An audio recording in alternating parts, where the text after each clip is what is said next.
Hi, hello எல்லாருக்கும் வணக்கம். இன்னைக்கு ரொம்பவே சோம்பேறியா இருந்துச்சு. ஸோ டின்னர் சமைக்கணும். நம்ம தான் சமைக்கணும்.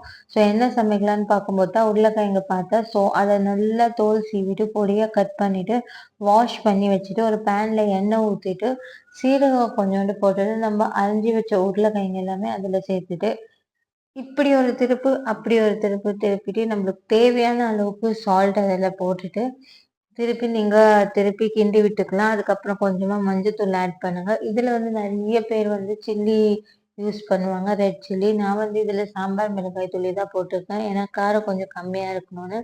ஸோ பாருங்க, நல்லா கிண்டி விட்டு இந்த பதத்துக்கு வந்துச்சுன்னா இதை மூடி வச்சிடுங்க. 2, 3 வாட்டி மூடி வச்சு அந்த பக்கம் ஒரு திருப்பு இந்த பக்கம் ஒரு திருப்பு கிண்டிடுங்க.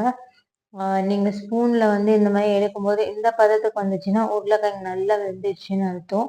நம்ம ரெடி பண்ண சூடான சப்பாத்தி எடுத்து வச்சுட்டு இந்த மாதிரி பொரியல் வச்சு சாப்பிட்டீங்கன்னா டேஸ்ட் சும்மா அல்டிமேட்டா செம்மையா இருக்கும். ஸோ இது சோம்பேறி டிஷ்ஷுன்னு சொல்லலாம், சூப்பரான டிஷ்ஷுன்னு சொல்லலாம். ரொம்பவே சூப்பரா இருக்கும். நான் ஒரு கையில வீடியோவும் ஒரு கையில பண்ணேன்னு இருக்கனால என்னால் சரியா வீடியோ ஷூட் பண்ண முடியல. ஆனா ஓரளவுக்கு கொஞ்சம் பர்ஃபெக்டா தான் வந்திருக்குது. நீங்க பாத்தீங்கன்னா இங்க பாருங்க எவ்வளவு சூப்பரா இருக்கு. ஒரு பைட் எடுத்து நான் வாயில வைக்கிறேன். ரொம்பவே டேஸ்ட் செம்மையா இருக்கு. ஸோ குழந்தைங்களும் இதை நல்லா சாப்பிடுவாங்க. ஏன்னா நான் காரம் ரொம்பவே கம்மியா தான் போட்டிருக்கேன். ஸோ வீடியோ ஓடின்னு இருக்குன்னு தெரியாது.